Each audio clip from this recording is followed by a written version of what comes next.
There is a silence that feels heavier than words.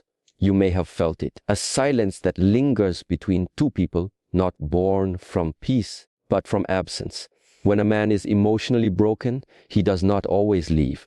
Sometimes he stays and slowly unravels the spirit of the one who loves him. This video is for those who feel torn between the illusion of love and the quiet ache of being used. Until the end, not just to learn what to watch for, but to rediscover what you deserve. Ask yourself, what is the weight of loving someone who cannot hold your heart because they've lost their own? There is a kind of presence that feels like absence. A man may sit beside you, share your food, laugh at your stories, and yet somehow you still feel alone. You begin to wonder, how can someone occupy the same space yet be so far away? This is not the loneliness of physical distance. It is the ache of being unseen, unheard, and untouched at the soul's edge. When a man is emotionally broken, he often learns to mimic the shape of love without ever allowing it to truly pass through him. He gives just enough smiles, embraces, passing words to appear engaged, but his inner world remains locked, guarded by years of buried pain and quiet confusion. Connection he offers is like a flickering candle. It casts enough light to prevent total darkness, but never enough to truly warm your heart. Imagine a mountain lake in winter. On the surface, it appears serene, still even beautiful. But if you were to step upon it, the ice would groan beneath your weight. Beneath that frozen layer, the waters do not move freely. They are trapped. So it is with a man who wears the mask of presence while his emotions remain frozen below. His stillness is not peace. It is a kind of paralysis. There is a parable of a silent flute. A young disciple carried a bamboo flute wherever he went. Each morning he would clean it with care, polish the surface, admire the craftsmanship, yet he never played it. When asked why, he said, "The flute is perfect. I dare not disturb its silence." The master replied, "Flute that makes no sound is not preserving its beauty, it is forgetting its purpose." In the same way, presence without emotional resonance is not devotion. It is distance cloaked in form. In the rhythm of daily life, pattern often appears as routine. He sends a message in the morning, perhaps a goodnight call in the evening. There are shared meals, plans, and occasional laughter. But when you share your heart, your doubts, your pain, your dreams, his responses remain on the surface. He nods, offers advice, or shifts the topic. You begin to question your depth. But the truth is not that you are too much. It is that his vessel is still cracked from past storms. He cannot hold what you bring, not because it lacks value, but because he is afraid to feel. The Taoist sage Zhuangzi once wrote, "The stillness in stillness is not the true stillness. Only when there is stillness in movement does the universal rhythm manifest." A man who is truly present dances with your energy. He does not avoid your storms. He listens to the thunder in your voice and stays until the clouds clear. Presence is not silence. Presence is the listening with the whole self. When we sense this emotional absence, our first instinct is often to try harder. We speak more, love more, give more, hoping to thaw the ice. But what we forget is that no amount of external warmth can melt what a man is not ready to uncover himself. Love is not rescue. It is recognition. You may sit beside him for years, planting gardens he does not water. Eventually, you must ask, is he truly here, or am I in this space alone? And then comes the lesson, quiet but sharp. Your heart is not a waiting room. It is a temple. Let only those enter who come not just in body, but in soul. Time passes and the subtle emptiness grows heavier. You begin to notice how little of yourself you express in his company, how carefully you choose your words, how often you interpret silence as mystery rather than distance. You rationalize his absence. Perhaps he is tired, overwhelmed, or just not good at talking. But presence is not a skill. It is a willingness. To feel truly seen by another is rare. It requires not just eye contact, but heart contact. And so, if you find yourself slowly vanishing in someone's company, remember, love that does not nourish the soul is a shadow, not a sanctuary. And still, there are moments when he offers something just enough to keep you hoping. A gift, a kiss, a weekend away. These gestures arrive like raindrops on a desert. They soothe, but they do not restore. They are not rooted in true emotional giving, in preservation, preserving the illusion that everything is fine, that you are still close, that love is still alive. Gestures without depth are like painting windows on a wall and calling it a view. They may look like hope, but they are not a path. There is a tale of a wandering monk who reached a temple in the dead of winter. The fire had long gone out, and the cold was biting. Inside, he found a beautifully carved statue of the Buddha. Without hesitation, he broke the statue and used it to light a fire. A disciple rushed in, horrified. "How could you burn the Buddha?" he cried. The monk replied, "If it cannot give warmth, it is not sacred." The disciple fell silent. So too must we ask, if a relationship cannot give warmth, connection, or healing truly sacred? Or is it simply a statue we worship because we are afraid to be cold? In the quiet spaces between longing and realization, we must remember a man's emotional absence is not always his fault, but it is not your burden to carry. He may be healing, wandering, learning. But love should not require you to shrink while waiting for someone else to expand. As we walk deeper into this reflection, we encounter another pattern, more subtle, more dangerous. The use of small kindnesses as tools of emotional control. This is the second breath of the illusion, a gift offered after days of distance. A compliment following criticism. Affection that appears only when you're ready to walk away. These are not accidents. They are the unconscious strategies of a broken man who fears abandonment, but has no idea how to truly stay. Such men do not intend to hurt, but they have learned that a flower can be used to silence the questions that a pattern of emotional drought raises. And so they water the plant only when it begins to wither, not to help it bloom, but to keep it from dying completely. In this dance, you become the one who waits. You wait for a kind word. You wait for the warmth to return. You wait for the change. You become a gardener in a land of unpredictable rain, tending to roots that may never grow, yet refusing to walk away because sometimes the rain does come. There is a story of a woman who lived in a drought-stricken valley. Every day she carried buckets of water up the mountain to keep a single rose alive. For years, this was her ritual. When asked why she did it, she said, "Because it is the only thing here that reminds me of color." But what she did not see was that her own hands were blistered, her back bent, her eyeballs dull from exhaustion. The rose was not the only source of beauty, it was just the only one she believed in. Kindness, when used sparingly, can become a form of emotional rationing. It feeds hope, but starves reality. A man who gives only when you are slipping away is not giving from love. He is giving from fear. And that fear creates a loop: pull away, give love, draw back, repeat. You are not a puppet. And love is not a performance. From nature we learn a deeper truth. The sun does not shine only when the flowers bloom. It shines because it is the sun. Consistency is a mark of true giving. Someone shows you light only when you threaten to walk away. Then you must ask, is this love or maintenance? In the words of the Japanese Zen master Ryokan F, with no desire, my heart is as quiet as the autumn moon. A quiet heart is not manipulated by fragments of affection. It sees the pattern, bows gently, walks away with grace.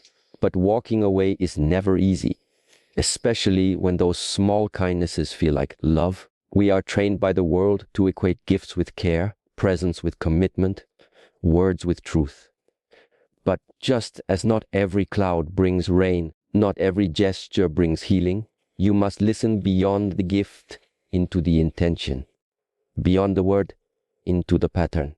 If he gives only when you cry, if he shows up only when you threaten to leave, if he loves you more in words than in action, you are not being held, you are being managed, and you are not here to be managed.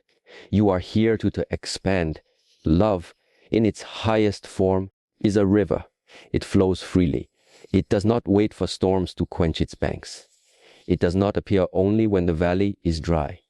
It moves because it is alive. And so, if you find yourself kept afloat by small mercies in an ocean of absence, it is time to swim back to shore, not because he is evil, but because you are sacred.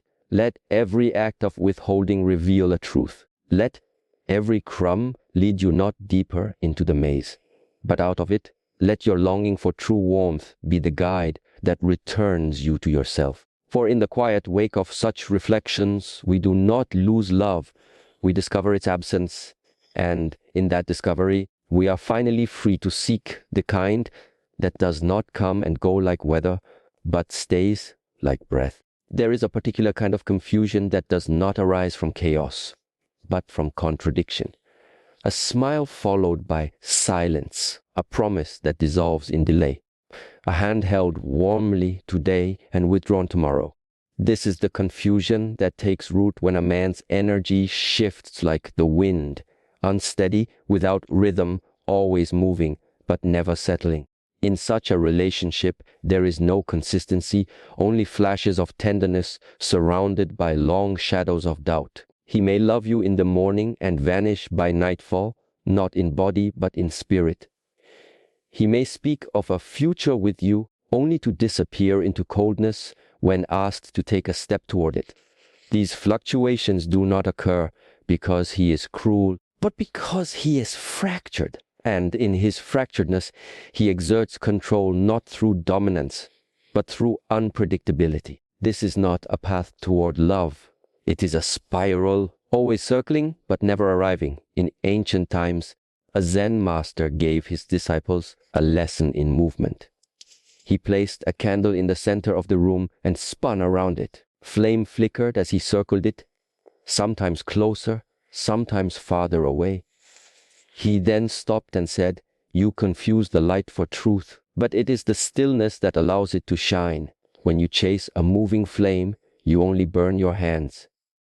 The man who is hot and cold, loving and distant, expressive and then evasive, keeps the woman in a subtle state of emotional hunger. The heart does not know whether to open or protect itself, and in this indecision, it exhausts itself. This is not love, it is survival in disguise. You find yourself thinking constantly, maybe I said something wrong, maybe he's going through something, maybe I should just give him more space. And in that stream of maybes, you begin to disappear. In nature, we observe that the seasons move in a gentle rhythm. Spring unfolds into summer, not overnight, but with calm progression. The sun rises at its appointed time, not early on one day and late on another. The river flows in accordance with gravity, not whim. This is the law of harmony, consistency. Where there is emotional turbulence disguised as passion, there is no peace. Where there is no peace, there is no space for love to take root. There is a woman who waits by the window each night. Sometimes he calls, sometimes he doesn't. When he does, he is sweet, warm, promising. When he does not, she lies awake wondering what changed. She thinks she is in love. What she is really experiencing is emotional gambling, addicted to the hope of winning while losing small pieces of herself each day. This kind of uncertainty breeds dependence.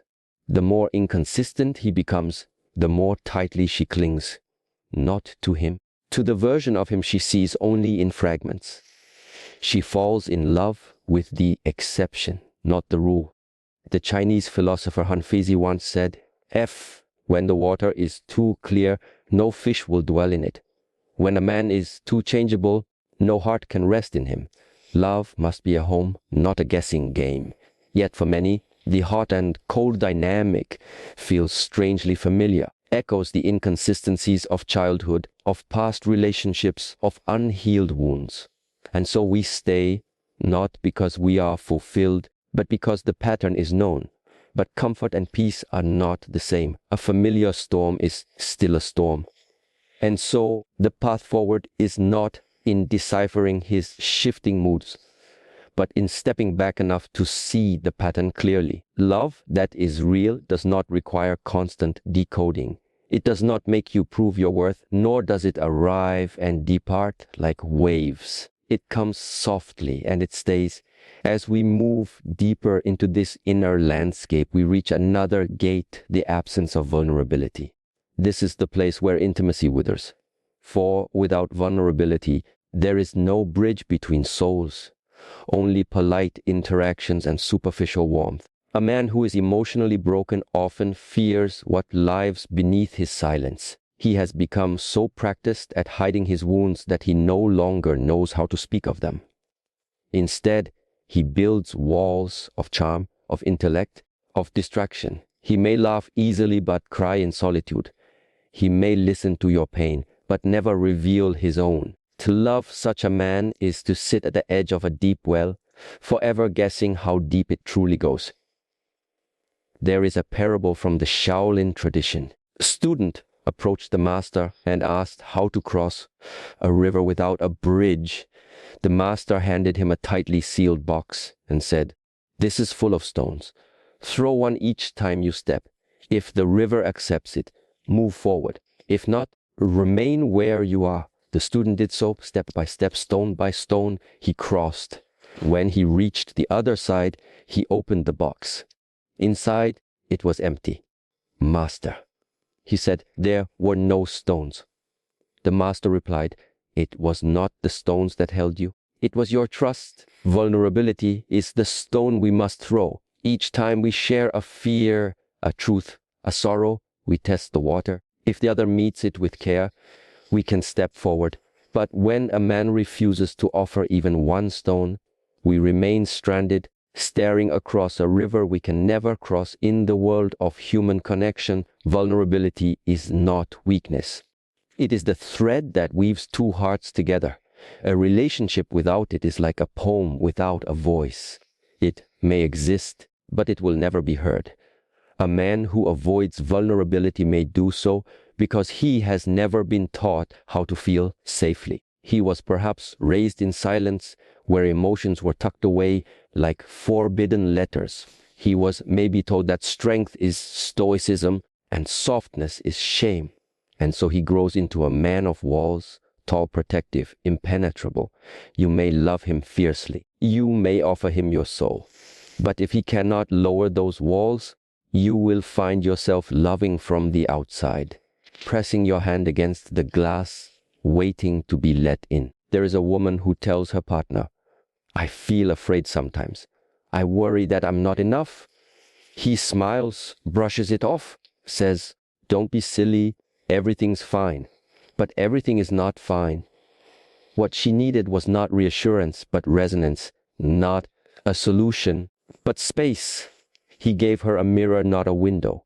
There is a quiet tragedy in being emotionally open to someone who cannot return the gesture. Over time, the open heart begins to close, not out of bitterness, but exhaustion.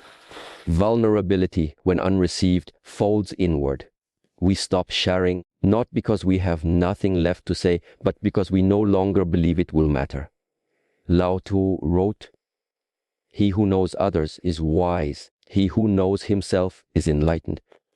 A man who refuses to show vulnerability often does not yet know himself. He has buried his past so deeply that he cannot distinguish fear from instinct, distance from dignity. And yet, even this must be seen with compassion. The man who cannot be vulnerable is not to be hated. He is to be released. For in clinging to him, you abandon the parts of yourself that need to be held, mirrored, understood. Love cannot be sustained by one open heart alone. It must be a mutual unveiling. a sacred exchange where each soul offers its rawness as a gift, not as a burden. In time, you will recognize the signs, the laughter that feels too timed, the avoidance of difficult topics, the way he changes the subject when you speak from your depths, the absence of "I feel" in his language, the way he listens but never reveals. And in this recognition, there is sorrow, but also liberation.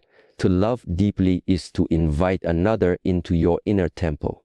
But if he keeps circling the outer walls, refusing to remove his shoes, refusing to kneel, then he is not truly there. It is not your job to drag him inside. It is your calling to stay in sacred silence until someone enters with reverence. Let your vulnerability remain intact, not as a key to unlock others, but as a testament to your own courage. For to be open in a world of guarded hearts is the way of the awakened. And so we step away from the turbulence of inconsistency and the emptiness of unshared truths. We return to the center, to the breath, to the gentle unfolding of presence, of honesty, of trust. This journey is not about blaming the broken man. It is about seeing clearly the patterns that keep us bound to illusions. And in that clarity, we free ourselves, not with anger, but with stillness. We do not heal by forcing others to change. We heal by choosing environments where our wholeness is not a negotiation. Let this be your reminder: you deserve a love that does not come and go, a love that does not hide behind walls, a love that does not confuse you, silence you, or diminish you. You deserve a love that moves like water, that speaks like dawn, that breathes like truth. Let your heart be still, and that love will find you. There is a quiet erosion that occurs when love becomes one-sided, not through betrayal or anger, but through a more subtle taking, a slow drawing of energy, time, affection, and attention without replenishment. When a man is emotionally broken, he may not realize he is doing this. He may be so absorbed in his inner wounds, his survival, his self-focus, that he forgets love is a circle, not a funnel. He comes not to give, but to be filled. And so the woman becomes the well from which he drinks again and again, while forgetting to ask, does she have water left for herself? A relationship built on this imbalance becomes a place where one gives and the other consumes. It does not begin with cruelty. It begins with need. But over time, unchecked need becomes depletion. And depletion, like a drought, withers all things, including hope. There is a Zen story of a young monk who was asked to care for the temple's plants. Each morning he would water them with great attention. But after many weeks, the leaves began to yellow. Concerned, he asked the master what he had done wrong. The master simply pointed to the monk's own cup. Empty. You cannot pour from a dry vessel, he said. First, drink. A man who is emotionally broken may be charming, passionate, even generous in small bursts, but underneath it all, there is a hunger, a deep, unspoken craving to be soothed, to be admired, to be made whole. He may not even know this, but his actions reveal it.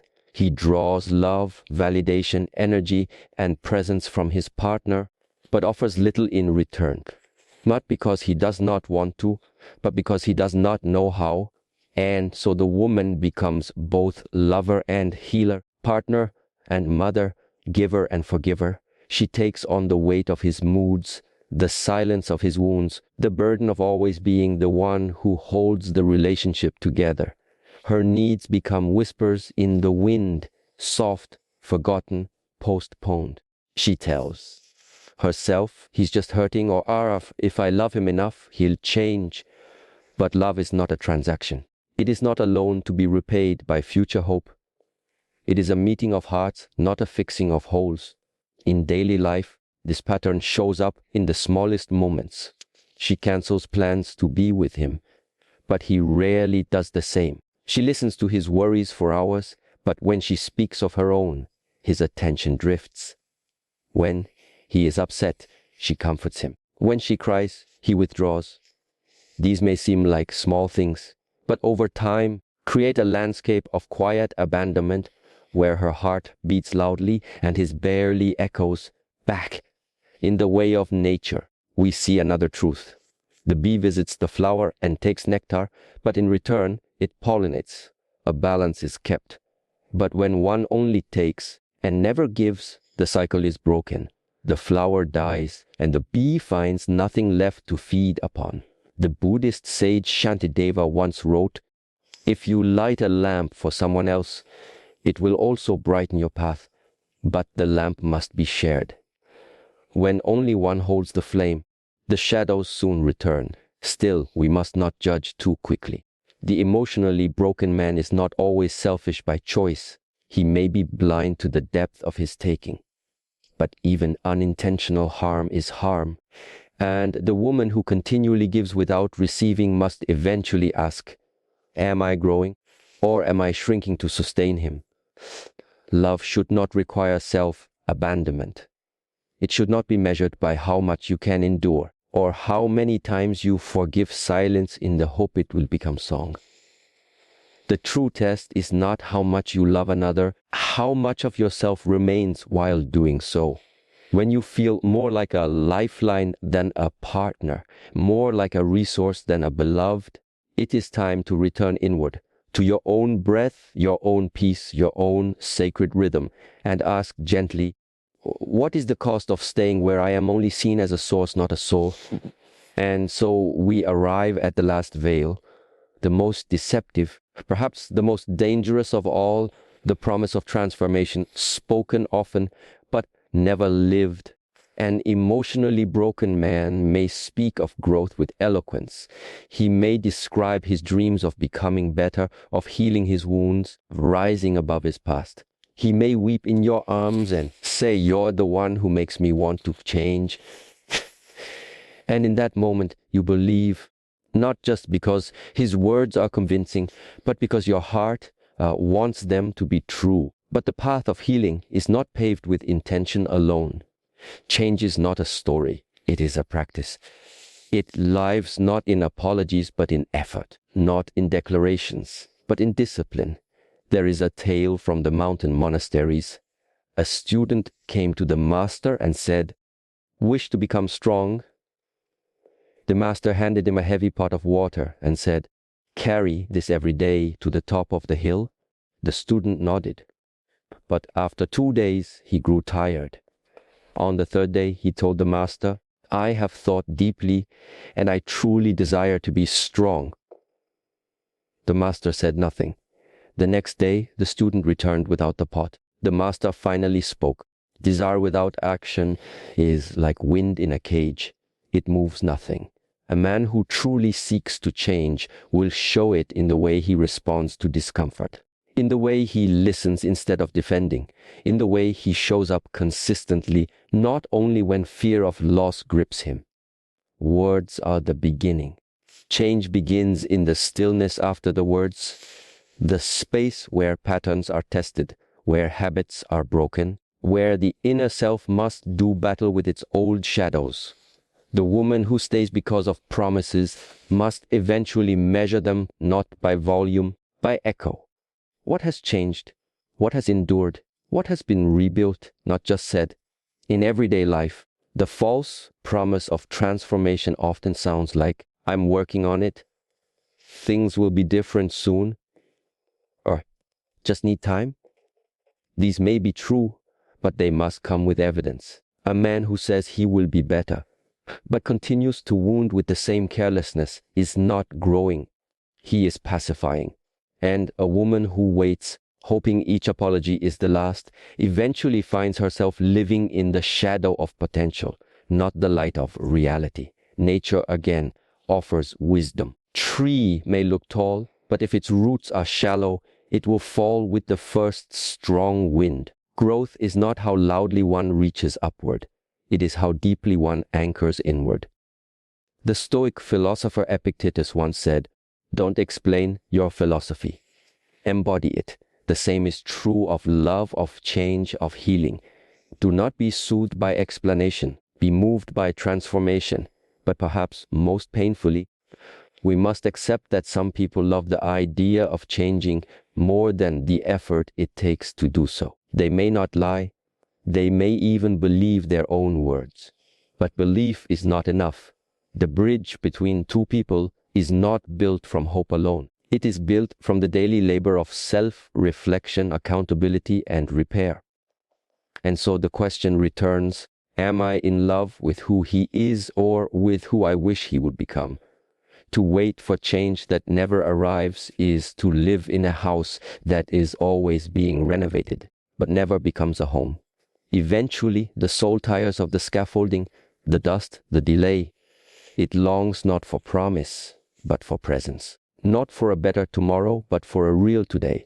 If you find yourself holding on to visions of who he could be, while enduring the pain of who he is, then it is time to return to the present, to what I is, not with anger, but with clarity. True love is not only the fire that warms, but the mirror that reflects.